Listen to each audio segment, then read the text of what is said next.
Cadê a minha bolsa?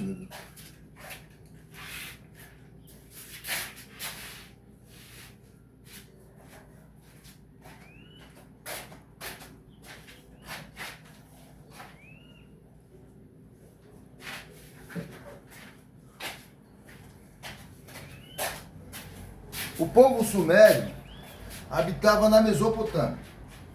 O povo sumério. E a Mesopotâmia é onde é o Iraque. E o Iraque é onde, lembra, Saddam Hussein, vai ver nos livros da história aqui, você vai ver. E o que aconteceu com esse povo? Esse povo foi o que inventou da roda, da escrita, dos números, entendeu? Depois veio o povo, cada um se inventou, criou alguma coisa. Tá? Dali também o povo egípcio. E os sumérios estão fechando aí cerca de 4.000 anos, 4.500 a 1.900, de 4.500 a 1.900 a.C., né? Você sabe que para frente a idade diminui, né? Antes de Cristo. Enquanto aqui, depois de Cristo, a idade aumenta. Então esse povo está desde 4.500, 5.000 antes de Cristo, se você pegar outros calendários. E esse povo inventou, teve as invenções, tudo, e num lugar que só tem barro, ser humano, né? Incrível. Se você subir um pouquinho lá da Turquia, você vai ver lá no Monte Ararat, você vai ver a arca vai estar lá. Você não vai ver a arca, mas ó, todo mundo sabe que está lá, tentaram ir lá, mas Deus não permite. Ainda não é a hora. Vai ter que crer pela fé. E o crer é do ouvir, e o crer é pela fé. Mas vamos lá. Eu estou montando aqui o supino porque vou fazer um peitoral, quis fazer um peitoral com bíceps. Essa é a minha pegada. Eu monto meus treinos um dia antes. Porque ontem tive que fazer um negócio, acabei perdendo a sequência. Existe a população pré-diluviana e pós-diluviana. A pós-diluviana viveu lá na Suméria. E a pré-diluviana estava por lá também, calcula-se, né? Eu creio. Porque foi lá que começou tudo. No Jardim do Éden, o Tigres, o rio Tigres, o Eufrates. A Bíblia dá essas dicas logo no começo do Jardim do Éden, onde era. E teve o dilúvio, né? Noé estava com 600 anos quando Deus anunciou o dilúvio. Até Abraão já foi de mais 290. Tá? Adão viveu 1.000 e poucos anos, 1.030, 1.000 e pouca coisa. O mais antigo da Bíblia é Matusalém. Tá? Também não vai me perguntar a data, que eu não lembro de tudo. O que acontece? Olha o que acontece de novo falando. Tá? Aí nós tivemos esse povo, os assírios, lá na Mesopotâmia, já passado anos. Muitos tentaram, caldeus, tal, os hititas entraram lá, tentaram... Porque eram os povos que tinham ali. Até que Deus chama Abraão. E Abraão, no ano 2000, antes de Cristo, né? Ali nasceu com a chamada de Abraão e a ida dele até Canaã, o povo hebreu. Junto com esse tempo aí, tá, também os gregos também estavam aparecendo na terra. Esse povo grego eram indo-europeus, eles eram uma mistura de órios, jônios, aqueus, dórios, né? Não era uma coisa tipo Abraão e o povo hebreu. Era mistura, muita mentirologia, e viviam nesse mundo aí, eles têm as mesmas coisas, eles falam em decalião e pirra. Você vai ver a história do dilúvio contado na versão deles. Dilúvio universal não tem como escapar, é a prova. Tá? Mas o que acontece? O que acontece? Não sei se eu pego aqui. O dilúvio universal. Abraão, pai Abraão, ele é o pai da fé, daqueles que creem pela fé. Que Deus chamou ele, que estava num país lá, na Mesopotâmia, na Suméria, entendeu? Cheio de deuses, Deus, toda a família dele adorava a Deus. E ele sentiu que não estava certo, ele sentiu Deus já tocando nele, que não podia ser tantos deuses assim. E nisso Deus viu que esse homem estava pronto para receber a mensagem. E falou assim, sai do meio do teu povo e vai para a cidade onde eu te mandar. E Abraão fez isso. Saiu de lá e foi para Canaã. Dá 2.000 quilômetros, mais ou menos, tá? Daqui de onde nós estamos, Brasil, São Vicente, até Israel vai dar cerca de avião, né? Por cima, né? Mas em distância, vai dar 10.000 quilômetros, mais ou menos. E de Israel até, passando ali pela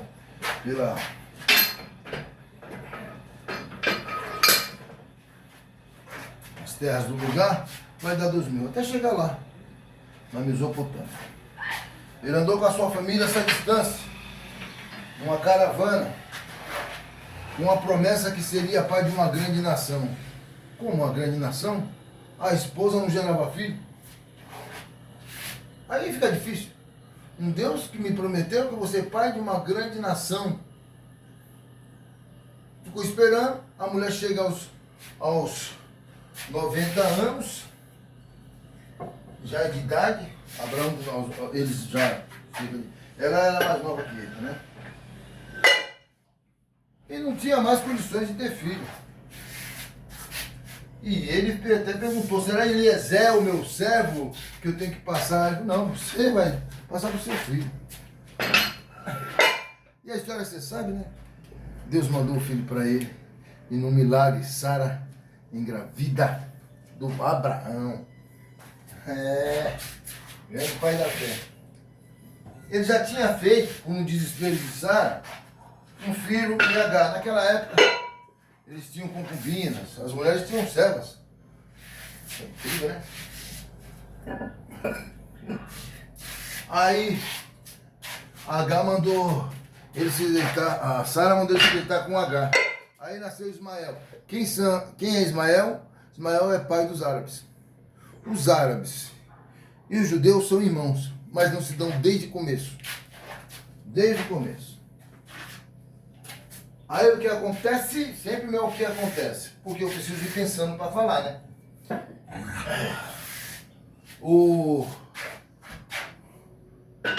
A Sara, desesperada para ter o filho, não, eu vou ter filho, porque eu preciso ter filho, queria ter filho através do ventre, mas Deus não aprovou, né? Mas isso tinha que estar tudo nos propósitos de Deus. Aí sim, depois ela foi mãe de Isaac. Isaac significa sorriso. Princesa. Abraão, pai de grande nação. Aí Isaac cresce, Abraão feliz. E acho que lá nas profundezas, diabos, irmão, tá falando, quer ver? Tá vendo como ele tá brincando com essa criança aí? Já esqueceu o Deus dele. Entendeu? Duvido, a fofoca que estava no inferno, eu presumo. Duvido que se Deus mandar matar o filho dele, ele vai pegar e vai matar. Aí, Deus que sabe tudo, ouve tudo, vê tudo. Vê o futuro, o passado, porque Deus não vê o futuro. Não é evidente. Ele é Deus. Ele que escreveu a história. Assim como ele falou, vai lá e toque em Jó, ele falou pro diabo, não falou pro diabo, mas ele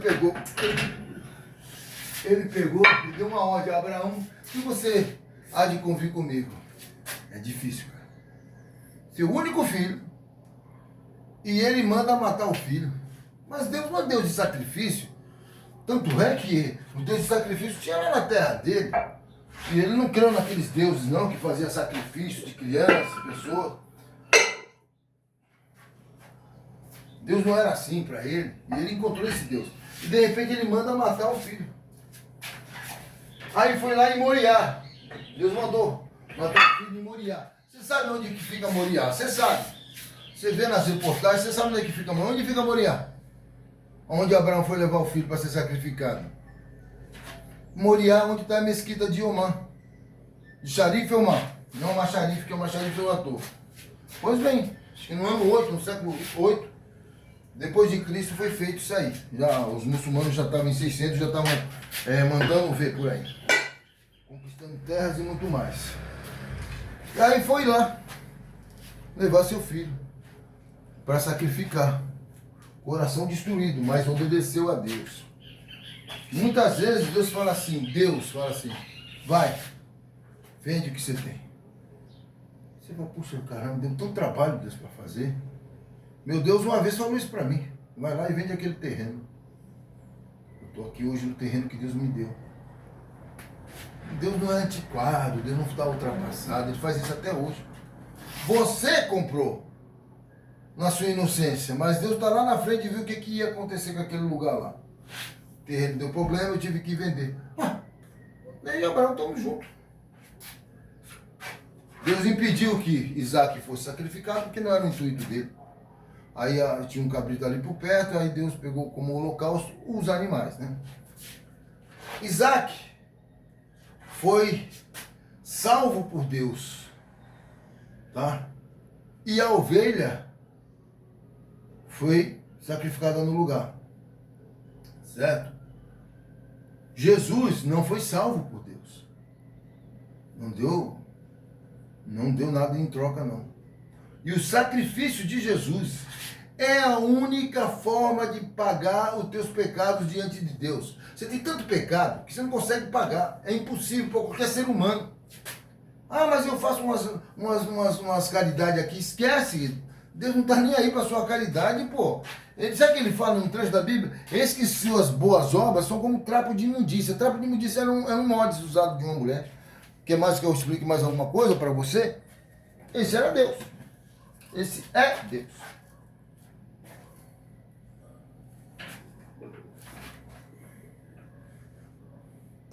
E o ser humano não tem como pagar. Não tem como dar um jeitinho. Isso aí não é Lula, não. E o pessoal do PT que tem corrupção à torta e à direita. Esse é o Deus de Israel. Meu Deus. Ou você aceita Jesus Cristo como teu Salvador, ou você está na roça, filho. Desculpa. Sem Jesus você não entra no céu, não. Sem Jesus não existe céu. Existe julgamento de Deus. Hoje eu inventei de fazer isso. Peito e... Quanto é que tem? 12 minutos. Peito... Eu te contei a história, né? Fiz um baita de um resumo, tudo prontinho. Eu não sou pastor, não sou tom. Não sou pastor nessa Santão, sou tom. Caramba, todo mundo pode saber disso. Tá ali escrito ali, cara. Sabe? Depois eu sei a sequência de tudo que aconteceu. Lógico que não vou ficar falando que é muita coisa para falar, até chegar nos dias de hoje. But, eu sei, eu conheço. Tem gente que fala, eu tenho teologia, mas você tem que conhecer, pô. E se você conhece, você não faz as besteiras que esses pastores, líderes, entre aspas, não suportam a palavra pastor. Não sei se você sabe disso, né? Eu odeio a palavra pastor. Não o pastor na sua essência. Porque o pastor na sua essência é aquele que cuida de um animal indefeso, sem poder nenhum. A ovelha. Então Jesus fala, eu sou o bom pastor. O falso pastor, ele entra escondido, ele não é pastor, ele ganha dinheiro, porque no passado tinha gente que trabalhava de pastor, mas por dinheiro. Sabia pastorear, mas não tinha amor pela pastor. Não, Davi enfrentava urso, leão, com sua funda, e vamos que vamos, é minhas ovelhinhas. Eu que fiz o parto dessa daí, você não vai levar não, meu amigo, porque eu sou Davi. Se o Espírito de Deus se move em mim, eu luto que nem Davi.